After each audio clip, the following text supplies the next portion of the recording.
All right, folks, I'll tell you what. We're already a few minutes into session, and so what we'll do is I'm going to go ahead and just start the brief overview. Even though I can't share my screen, I'm going to go ahead and start the overview of what is universal prevention and on the social emotional learning piece. So let's go ahead and do that, and then when Stephanie gets back with us, we'll get started, because I really very much dislike being late. So it's okay, Stephanie, I see, no problem. Tech issues are what they are. So good morning and welcome to the Universal Prevention and Social Emotional Learning session. Thanks for joining us today for our panel presentation. I'm Tiffany Pittman. I work for I'm the School Mental Health Coordinator for the Marshall University School Health Technical Assistance Center. We are the Division of Community Health, and I'm in the School of Medicine at Marshall University. And for those of you in chat, I recognize a lot of names. You've seen me across the state talking about evidence-based practice. It's one of my passions, bringing evidence-based practice to West Virginia, and also trying to find support for schools to implement. So the rest of you probably know me as Expanded School Mental Health and or Partnerships for Success, because my background is adolescent and child trauma and substance use disorder, early intervention and treatment, as well as mental health treatment. So today we are going to learn what is a universal prevention curriculum, and we're going to hear from 4 universal prevention social emotional learning program developers, which you see on your screen. So before we jump into the topic, I want to be super clear about something. I would be showing an objective slide right now, but I can't. So I'm going to have to read a little more than I intended, but that's okay. So I want to be really clear and let everyone know that this presentation is informational. There's no endorsement of a curriculum, implied or otherwise, by myself, the moderators, or the event organizers. These folks have kindly came in today to talk to you about that, but we have to just be legally clear that we are not endorsing anybody above anybody else, and that includes folks who are not able to present today or to be part of this panel. So let's see, I'm going to have to read slides a little bit. All right, so what is universal mental health prevention? In the expanded school mental health model, and for those of you who are familiar with pyramids, it is tier 1, or the green big base at the bottom of the pyramid. And so universal mental health prevention is provided in the everyday learning environment via classroom or large group settings. And we say large group settings too here, because we realize that in some of our schools, especially in our rural counties, classrooms are very small. So they may be done by a whole grade, or in some cases, even multiple grades will receive the same group setting intervention because our classes are small.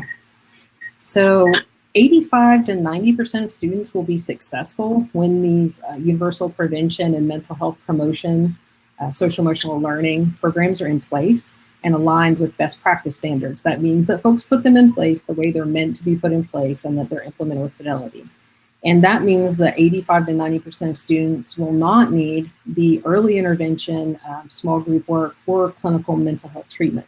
Now, in some counties with higher levels of substance use disorder among the adult populations and higher levels of poverty, there is a correlation between higher numbers of students needing a more intensive level of care. All right, so universal strategies often include social and emotional development, obviously, suicide prevention, drug and alcohol education, youth development and parent involvement, peaceful conflict resolution and communication skills, positive school culture, staff supports and training. Don't forget your staff. Also, it's really important that you actually use data to identify needs and prioritize your focus areas. And all of these folks support that. Right. So universal mental health prevention promotes positive school culture and climate, staff wellness, social emotional learning. It helps create trauma responsive schools, and promotes mental health literacy for school staff and students. What are the advantages? Well, first of all, the students are at your school. That's their social context. And so it provides greater access to all youth for prevention and mental health promotion. It meets folks where they're at in the school environment. It's less threatening. And also, hopefully, it decreases the need for those higher intensive services, which saves time and money because hopefully caregivers don't have to take time away from work to drive folks to and from appointments, and also students miss less days of school. Believe it or not, it's also really cost effective and it reduces barriers for learning. All right, some examples of universal programs. Actually, I have a matrix that I'll just share instead of reading the slide. So today, actually what I'm going to do is we're getting to the point where I will kick it off to you, and I apologize that we're still having issues with screen share piece. So Ashley is with us from Positive Action. Stephanie, are you in? I am in, and I have been sharing the screen. So you rock. Okay. Yeah, you caught up. I was a little ahead of you, but I think I'm on the correct screen now. Yes, you are. Okay, great. So that's just some examples of universal programs. I do have a matrix I'll share in the chat, which is a lot more detailed. It has more programs on there. This is an example. And of course, the 4 that we'll be sharing today are here. So it is time for me to hand this over to Ashley Atwood from Positive Action. Welcome. Ashley, you're muted. Hello, thank you. Yes, I'm Ashley Atwood. I'm from Positive Action. I'm a program consultant, and I've been with Positive Action for about 2 years now.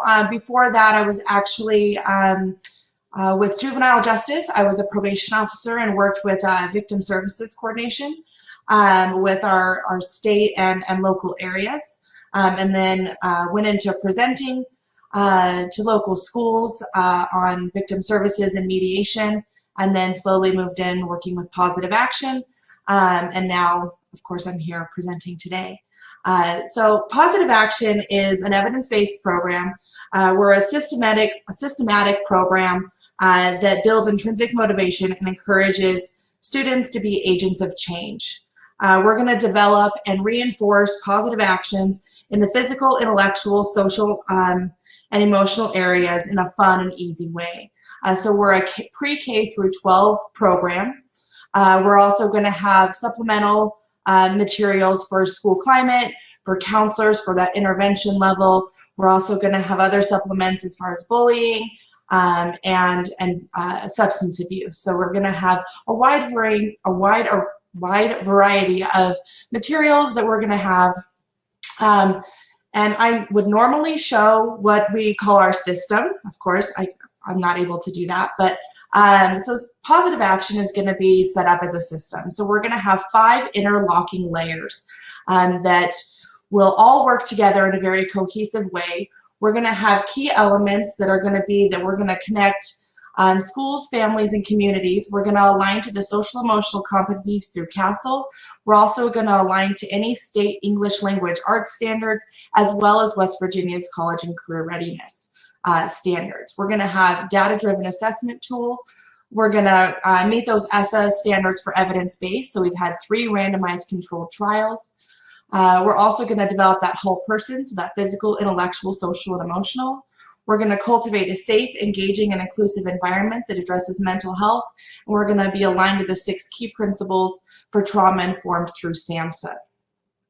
So when we're looking at our system, the way it's going to look is we're going to start up at the, at our very top layer, which is going to be our philosophy. It's going to be very intuitive, and it's going to be very foundational. It's going to be depicted by what we call our thoughts, actions, and feelings circle, and it's going to be more of that positive psychology that's going to walk students through our behavior process. Basically starting with the thought, moving into the action, and then ending with a feeling about ourself or our self-concept. Now, both of those tools are going to be threaded throughout our entire program. We're going to work with 6 different units. Those 6 different units are going to have 50 explicit skills that we're going to be teaching all through direct instruction. It's all going to be scoped, sequenced, and spiraling. So we're going to have the same 6 units at every grade level, but all of the grade levels are going to be age appropriate. When we're looking at all of our lessons, Positive Action has anywhere from 132 lessons to 140 lessons per grade level. They're all going to be very short. They're going to be about 15 minutes, very easy to use. Everything is scripted. We encourage adaptation with all of our lessons so that you can make it relevant for each of your students. We offer training for all of our kits. We do webinar training, we do on-site training, we do a training of trainers. All of our materials are about $15 per student. All of our kits have enough materials for 30 students and 1 instructor, so you would do it per classroom. So when you're looking at our prices, they'll do it per kit, and they range anywhere from about $400 to about $550 for the full kit, and that's going to give you enough materials for the entire year. Positive Action is also going to get over 180 different outcomes from our randomized controlled trials. We have 20 different subcategories, and they're all going to range from academics to behavior. We're going to get school climate, mental health. So we have a 17% decrease for depression and an 18% decrease for anxiety. And you can see all of our outcomes. We're very transparent. Everything is on our website. We have all of our published papers. We have all of our randomized controlled trials. And then we have all of our research, everything from outcomes to even all of the uses that we can do.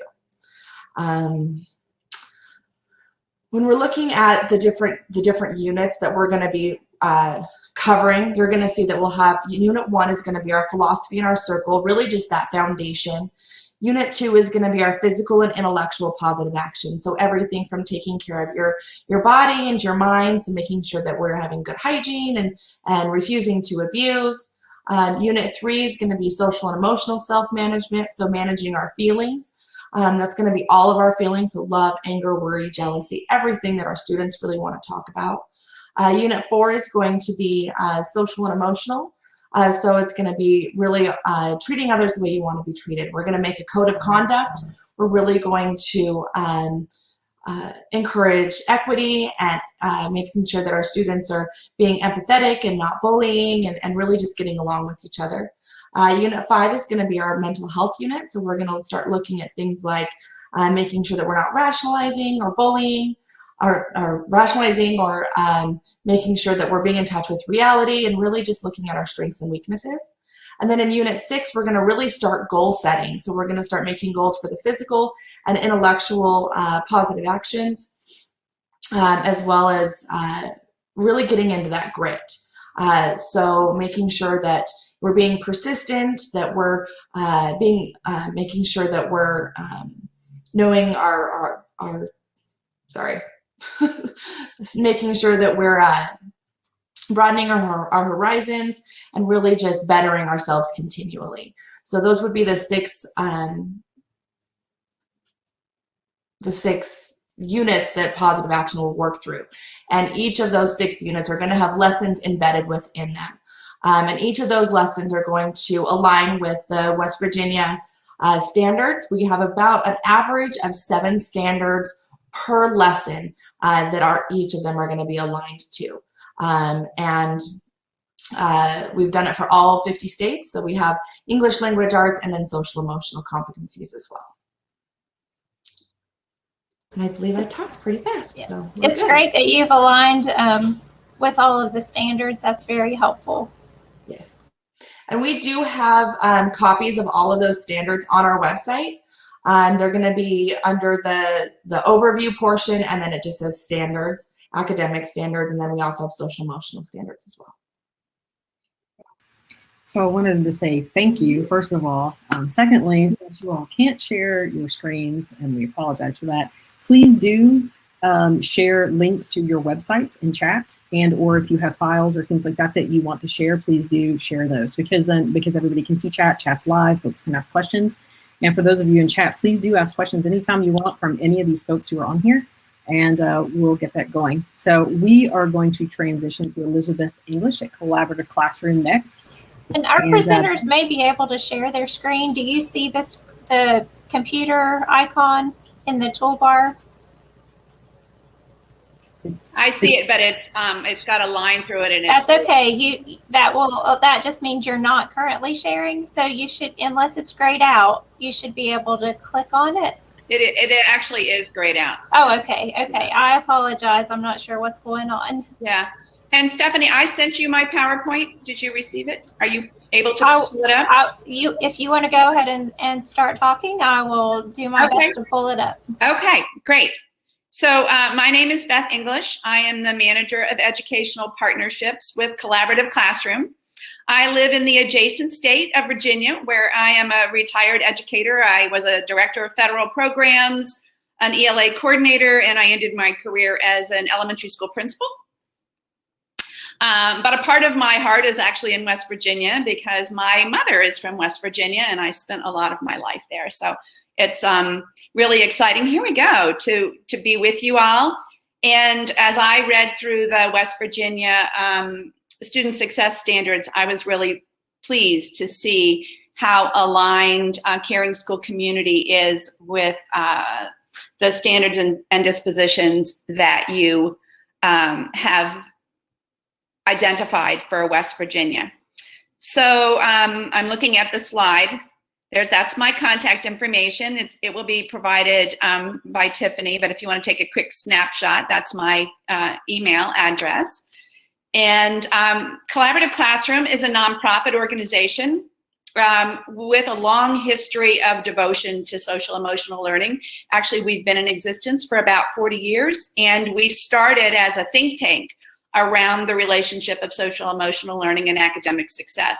So that is our foundation as an organization. Recently, we were selected as a CASEL select program. So we are really pleased with that identification and endorsement. And our overall goal, if you want to go to the next slide, and Stephanie, can you make that larger, or do I need to go to mine to be able to see it?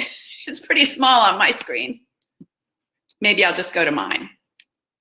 I apologize. I have it in presenter mode. I will do my best. That's okay. I just pulled it up on my screen so I can actually see it without getting, magnifying glasses. So our goal for Caring School Community is to help students become caring, responsible members of a school community, which develops individuals who are humane, principled, and skilled citizens. So I think that very much aligns with what your goals are in West Virginia. And if you'll go to the next slide, actually the next one, where you have identified the dispositions and standards that are important to West Virginia, I just highlighted some of the terms that stood out for me that I think we embrace in Caring School Community. We want our students to self-regulate. We want them to be able to solve problems individually and collaboratively. We want them to have positive relationships that are healthy and supportive. And we want students to be able to communicate their needs so that they can get their learning needs and their social emotional needs met, as well as to be able to evaluate themselves and their behavior. So the following slide shows the components of Caring School Community. Well, it describes our approach, basically, and then we'll talk specifically about the components. But you can see the relationship between West Virginia Student Success Standards and our community approach, because we want to develop those caring relationships with and among students, and actually with adults within a school as well. We're going to directly teach those social skills so that children can be successful within school and within life. And we recognize the importance of the relationship between the classroom environment as a learning environment and the ability to traffic and be a member of that community. So we're going to help students become responsible members of the classroom in their school community. And finally, we want them to acquire those self-regulation skills, to be self-disciplined, and to understand that their thoughts and actions determine their behavior. So the following slide sort of has the dispositions that West Virginia has deemed to be important: increasing the interpersonal and social skills, refining learning, study, and work habits, adopting practices and support global citizens, recognizing diversity and appreciation of others, and then being successful in career and life goals. So Caring School Community has several components. It is a full school approach. The classroom is the core environment for much of the work, and morning circles are the heart of Caring School Community. It's where students really understand how to work together, how to develop those positive relationships, how to acquire those social skills within the safe context of the classroom, how to feel recognized and to be heard and to be able to contribute to the classroom's success. But we also recognize that the home and the school are broader contexts, and that by bringing the home into the school and by capitalizing on the diversity within a school, we are helping students to become aware of their community beyond themselves. And so we have a home school connection component, as well as suggestions for building a school-wide community that embraces differences and accepts all members equally. And we also have a cross-age buddy component. We want students to recognize that outside of school, most work environments and learning environments don't involve a single age. We're typically multi-age in life. And so we want students to be able to get along and to support and to learn with other age groups. So just to give you a little bit, this is what Caring School Community looks like. As I said, it's a classroom approach. In K1, I think that's the next slide. There you go. It's a little difficult to be able to talk and not be able to push the slides forward, but Stephanie, you're doing a great job. So in K1, and if you'll go to the next slide, all of our programs, whether it's K1, 2-5, or 6-8, we do go through 8th grade, are 30 weeks of instruction. Typically, a school year is about 38 weeks. And so we have some weeks that allow for snow, unpredictable events. So our program is 30 weeks in length. It's very scaffolded, it's very structured. The morning circles focus in the primary grades, as you can see, on just getting settled into school, building that classroom community. Then we get into developing responsible learners and helping every student to be a member of the community, dealing with feelings, being able to identify and then self-regulate, caring for others. And you can see how they touch and tie directly to the CASEL competencies. And we also recognize that being proactive assures all children, increases the likelihood that all children will be successful. And so we have opportunities for children to come together to prepare for events like field trips or assemblies, or welcoming a new student, or having a substitute teacher that teachers can draw upon to prepare their students for an event that's about to happen in school, to increase the likelihood that they'll feel comfortable and be able to embrace it and handle it successfully. So if you go to the next slide, our grades 2 to 5 are very similar to the primary. We just increase the ability of teachers to select topics that are tied directly to what they're noticing and experiencing in the classroom. So on the following slide, you'll see that the first 10 weeks are laid out to get everyone settled into the classroom community, but the remaining topics are selected by the teacher dependent upon, or the grade level, dependent upon the events that are occurring within a classroom. And this is similar in the upper grades in middle school, where in grades 6 to 8, there we go, the Caring School Community begins in an advisory time that is determined and designated by the school, and you can get a sense of the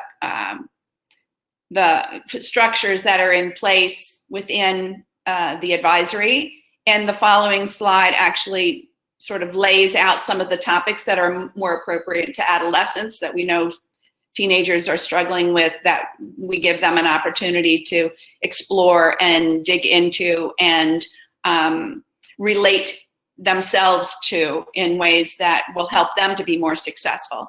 And then finally, keep going. One more. I'm watching my time. So go to classroom discipline. We have a classroom discipline. Oh, I don't know why. On mine, I had all of those slides blocked out, but for some reason on Stephanie's, they're not being hidden. There we go. Caring School Discipline is a school-wide approach to meeting the needs of students and assuring that they are able to manage their behavior. Of course, we take a proactive approach. We know that when children feel cared for and part of a community, unusual behaviors diminish. But if we have behaviors that we need to work with, we have a 3-tiered approach that provides consistency of vocabulary, consistency of approach, and becomes more and more tailored to the needs of the students for whom it would be appropriate. So I think that is a pretty quick overview. I don't know, I've kind of lost track of my time. I hope. You are at time. You are good. Okay, perfect. All right. So let's. So thanks, Beth, and so Acadia, thanks for stepping into the next one. Thank you. You did a massive job. It's a challenging day. That's all we're going to say. So Mary Gilbert, Stephanie is going to be posting in chat the free resources on the website because she cannot get her presenter login to work. So what we'll do is we will move to Acadia Bender from Hazelden next. You work with the Bar Center, and she'll be talking about some of their programs. Hazelden also, for those of you who know me from evidence-based practice, they are also the developers for Lifelines Trilogy, which is the suicide prevention, early intervention, and post-vention curriculum that a lot of schools are using too. But today we're talking about Tier 1 and Bar. Katie, you're up. Thanks for joining us. Thank you so much.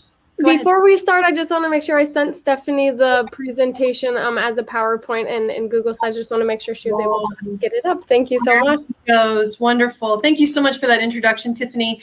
And also wanted to thank you as well for not only that intro, but also the opportunity to get to be here with everyone today.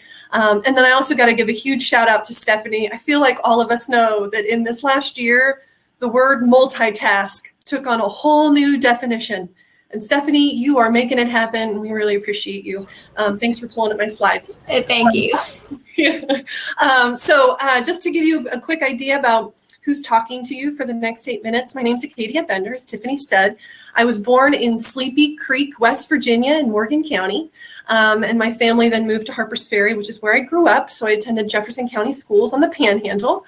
And after college, I moved back to West Virginia to become a teacher in West Virginia. So this is my 13th year in education.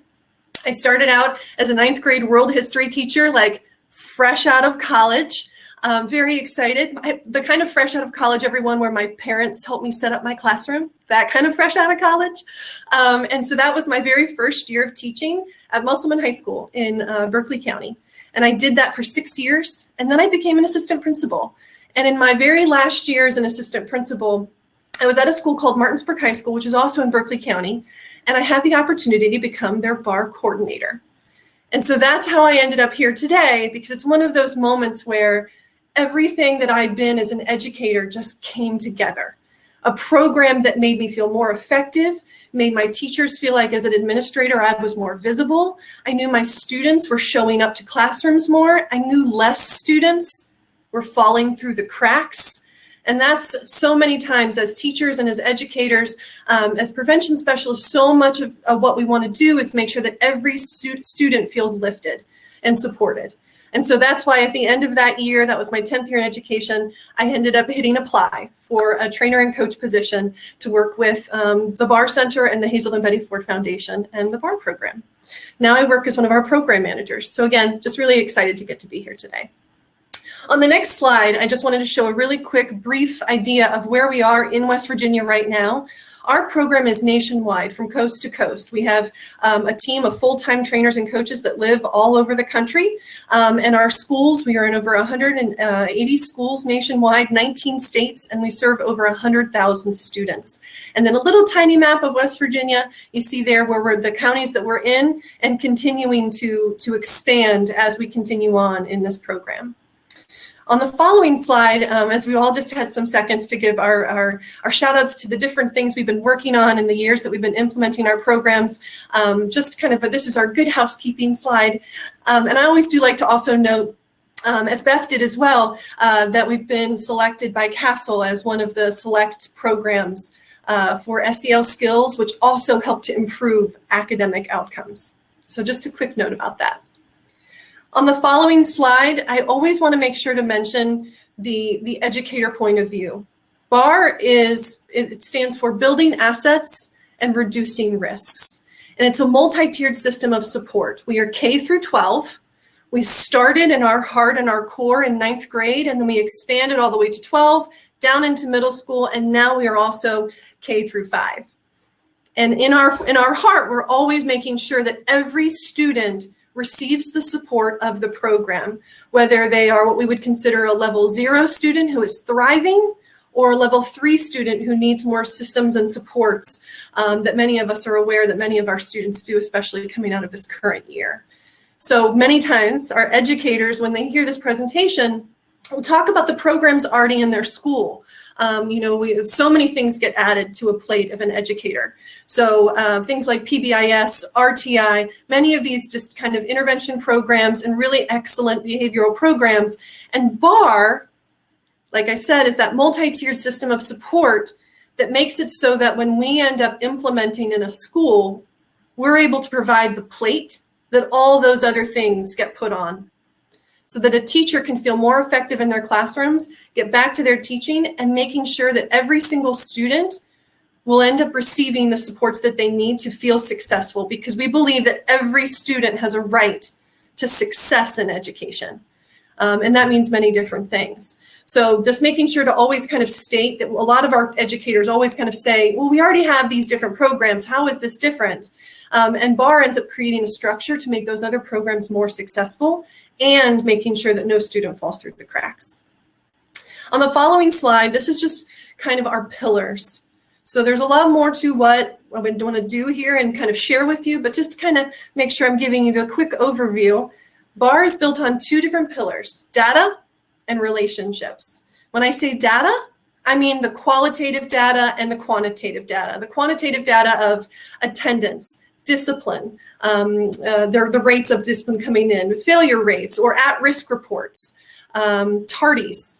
And then when I'm talking about qualitative data, I'll share in just a second how we end up getting the story behind what's going on with a student. So you're knowing more about why a student might be showing up late to your classroom, or, as we know in this last year, hasn't shown up for a really long time to your classroom. So that qualitative data is really important.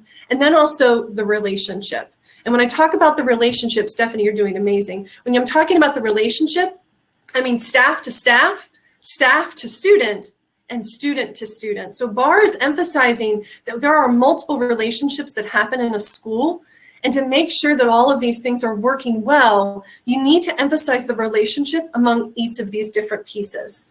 So we're making sure to engage, and here on the left we have a picture from Hedgesville High School, which is in Berkeley County, and they are one of our BAR schools, and they have their BAR gear on, and the staff to staff piece is something that we actively coach to. Our team of coaches nationwide will help a school to engage its staff in finding ways to unite together in and behind this program. So they're all pushing the ship together, rather than many times what happens in a classroom, it's kind of feeling on your own island.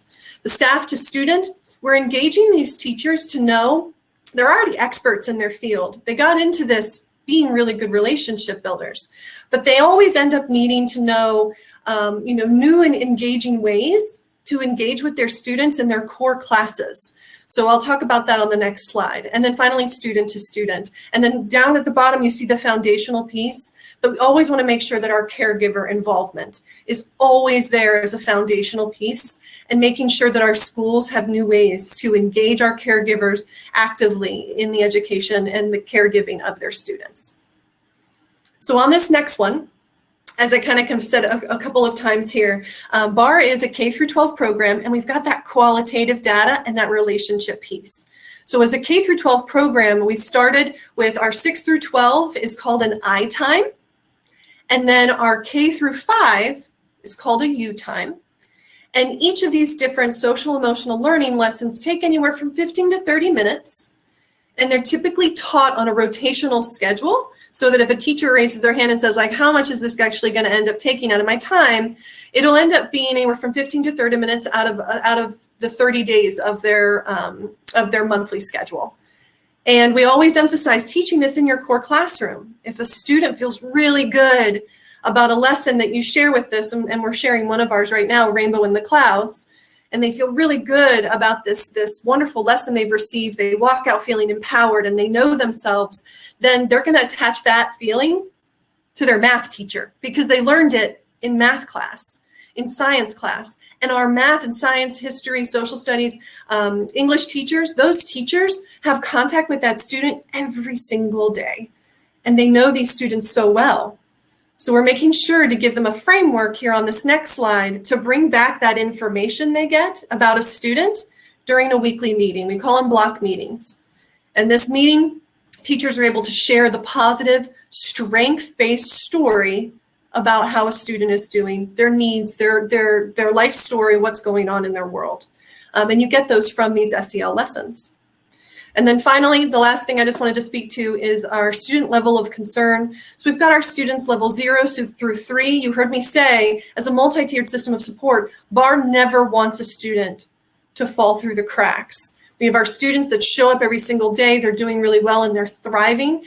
And right now we know that those thriving students still need the services available to them when it comes to their social emotional engagement and when it comes to feeling academic success. In the same exact way that a level 3 student who needs more of our resources, more of our interventions with our what we call our risk review team, those students also need those services. So still receiving those SEL lessons, still receiving the services, and making sure that you've got your school psychologist, your social worker, our resource officer, our administrators are all engaged so that the teachers can teach in their classrooms and know a student will never fall through the cracks. So thank you so much. If anyone has questions, I'm happy to stay. And then as Tiffany said, we can throw our link to our website into the chat. And again, really appreciate everybody. Thanks for showing up on a pretty West Virginia day to spend some time with us.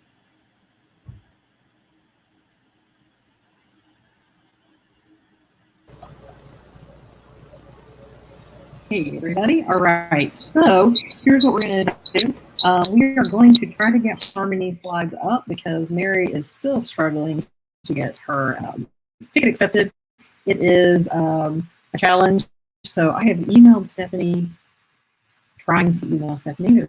The server rejected my email. Let's try again.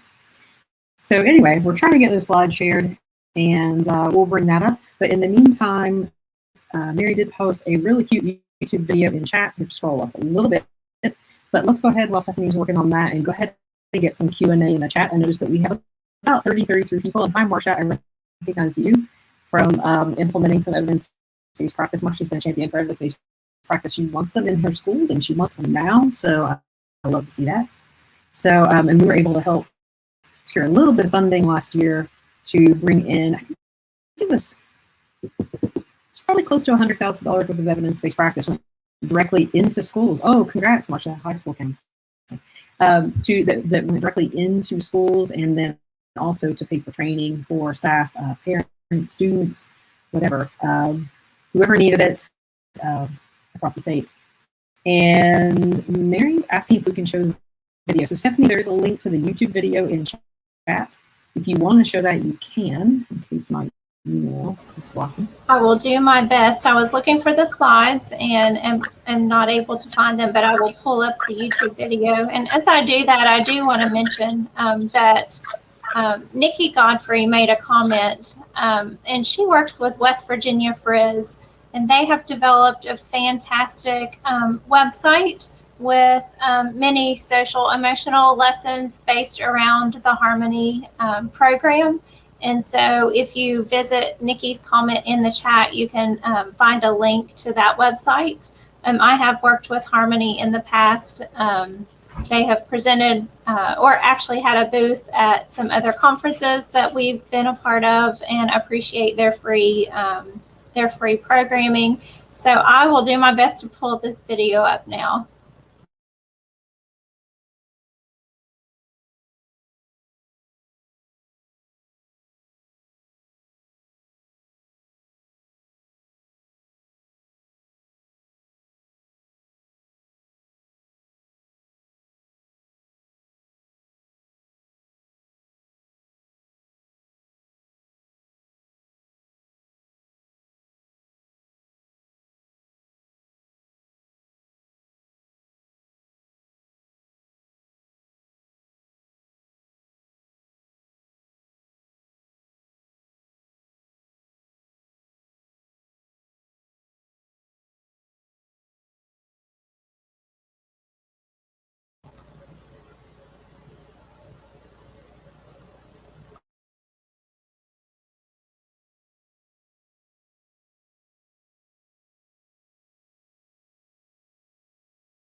So I'll tell you what we'll do while Stephanie is waiting to get that up.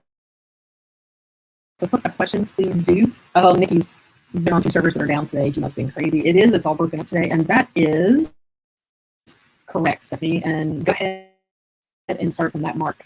Show you right here. The 213 mark. Good job.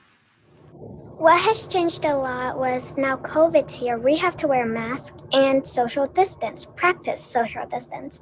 But what has been better is now I have new friends and I'm in the 4th grade. Probably what's changed the most is moving to a new school, but what's better is, well, probably the teachers. They're really nice here. What's changed the most for me this school year is okay, because of COVID, we haven't been able to do the stuff we would usually or normally do in school. But something that is better than me, people are nicer, and the teachers are nicer too. What's changed for me this school year is definitely COVID. It's making us wear masks and doing stuff we can't usually do. And what has changed for me the best this year is probably got to be Buddy Up. It's helped me so much communicating with my friends. I just got such good, better friends with Buddy Up.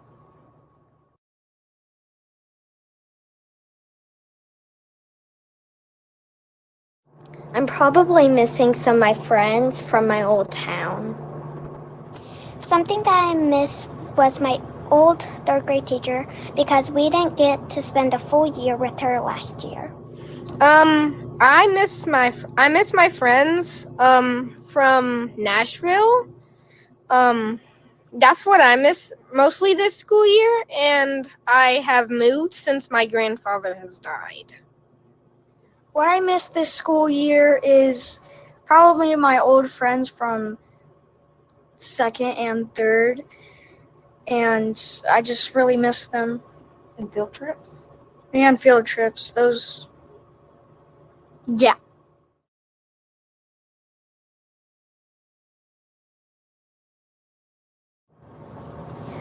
What makes me feel a part of the community is that my teachers talk to me and my friends play with me at recess. What makes me feel like part of the classroom community is probably the teachers and all of the students / classmates. They are so nice. Something that makes me feel like the classroom community is all of the people there.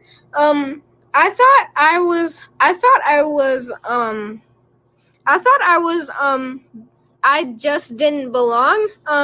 But as I came here, and since I've been here for the past year, people have been really nice, and now I know that everyone is different in their own unique way. What makes me feel a part of the classroom community is all my teachers, staff, and my friends. They make me feel like I belong in this school.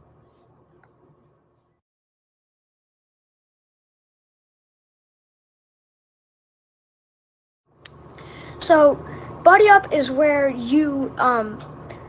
a teacher pulls out a card and reads it, and you have to talk about what that is. And some of them are really fun, like if you could be invisible, if you could have the superpower to be invisible or read minds, which one would it be? It helps you communicate, like know what your friends are gonna say. Buddy Up has helped me by I got one of my best friends / neighbors that I didn't even know about through Buddy Up, and we're still best friends to this day. Okay, Buddy Up has helped me in a lot of ways. It has helped me express myself. It has helped me grow as a person, and it has also helped me be more open to people. Buddy Up has helped me communicate and become closer with people I wasn't really close with before. Buddy Up has helped me communicate with my friends, and every day I learn something new about my friends. I learn what they like, how I shouldn't act to them, how I should act, and how I shouldn't act. And it's just helping me become a better friend. Buddy Up helps me connect with people that I don't normally connect with, and after you meet them, the next day they're your best friend. Buddy Up lets you talk to people and let you share with experiences in your life.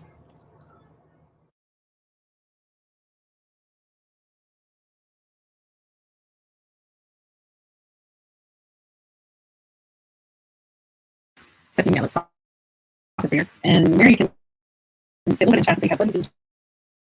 She also has an app that she wants to share. And I'll try to work via text and also her email. Sorry, folks. It's okay. It's Friday the 13th on Thursday the 15th, so it's good. So anyway, all right, we have 10 minutes left of session. Let's go ahead and do any Q&A. And if we don't have a bunch of Q&A, I would like to give those folks who are on here an additional minute or two just to say any closing thoughts you would like to say about your programs or in general. I'd like to say that the matrix that we put out is Stephanie had linked earlier. I will link it again. It is up on our ESMH website as a PDF. So, and all it is just an example of some of the programs that are available. There's some very brief information about them, as well as cost and also links so you can get all of those. Stephanie, if you want my presentation when we're talking, the very last slide has all of their contact information on it and links to their websites and things like that. The last slide has all of these folks' contact information. So if you are able at all to pull up the last slide on my presentation, that would be fantastic. And save a little bit of chat room there. But let's go ahead and start back. Actually, let's go ahead and give you another minute or two. Just I don't see any questions in chat now. Get started, and there's contact information on the screen. So folks, ask anything you need or want in chat. And actually, you're up for another minute or two, and we'll just rotate around the same way we did the first time. Actually, Beth and Katie, if that's okay. Okay, I think I was having a hard time understanding. It was all gargly on my end, so I'm really not sure. I don't really have anything else to add. But if anyone has any questions, I'm happy to answer them. Yeah, my contact information is showing on the screen, so it's just my phone number, my email address, and I'm available basically at any time to answer questions or make sure that I'm available. So. And actually, you have Tiffany, for some reason, it sounds like you're talking in double speed and you're cutting in and out. So if anyone, I'm going to try to interpret. If anyone has any questions for anyone on the panel, I do want to apologize for the technical difficulty, but now we do have some time. If you have questions, then please feel free to type them into the chat, or you can contact anyone on the panel through this information that Tiffany has provided on the slide. I apologize to Mary. I'm sorry we could not get you in as a presenter, but Mary has provided some information about Harmony in the chat, and I'm sure she is happy to talk to you. She's provided her email. So and it looks like her phone number as well. So if you'd like to contact Mary through email or phone, then reach out to her about more information about Harmony. She says, yes, she'll be happy to speak with anyone. Elizabeth or Acadia or Ari, if you have anything you want to add and want to open up your mic, then feel free to do so. Sure. I just wanted to add a quick note that, we know the school year is quickly approaching. We know so many educators and prevention specialists are wanting to make, this entrance to the school year as good and as safe and kind and genuine of a transition as possible for our students. So we actually have found, and across the state are working with grant funders. And so if there are any interested listeners today, please shoot us an email, even if you just want more information or want to know more about that funding. But I would definitely encourage you to do that because we would love to have more conversations around it and support as many students as possible in our work together. I would like to mention that in West Virginia, we have regional prevention lead organizations, and they have funding available to purchase evidence-based programming for schools in West Virginia. So if any of these programs piqued your interest, then reach out to your local prevention lead organization and see if they have funding that you could use in your county or in your school. And I apologize, I think I cut off Beth, so Beth, take it away.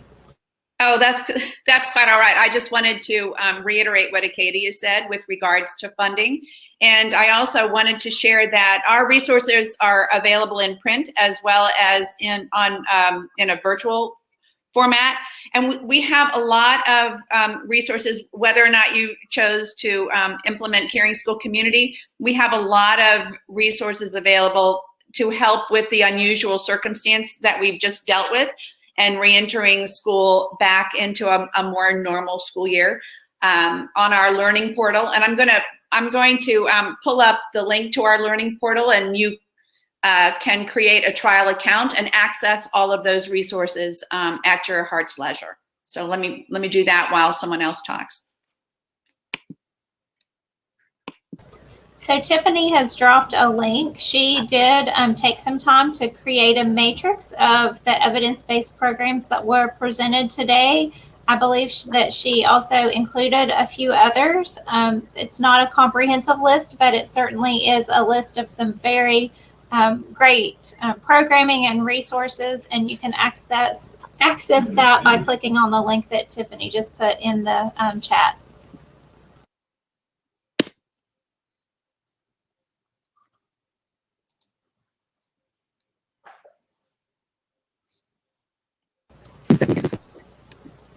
All right, Tiffany, we can hear you, but it's just you sound like you're on double time audio speed. So if anyone wants to reach out to our panelists, I do want to again apologize.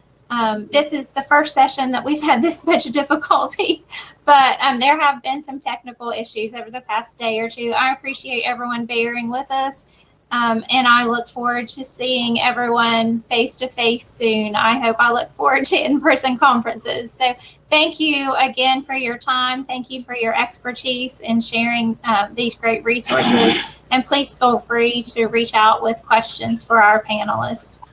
If you want more information about other programming, feel free to reach out to me or to Tiffany. And thank you. And I also just wanted to add that we do have Positive Action does have a booth, so you guys can also feel free to stop by the gallery area, and you can chat with me there too, because I'm there all day. Wonderful, thank you, Ashley.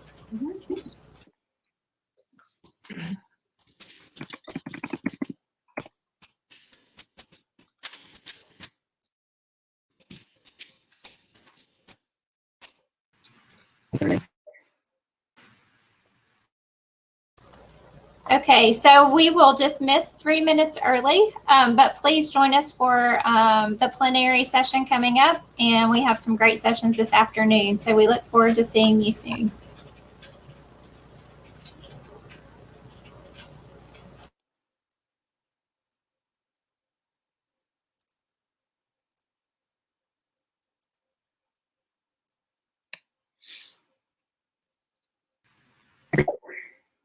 big froze Hawaiian, but so sorry about that again. But West Virginia, and thanks for being with us today. Sorry for the technical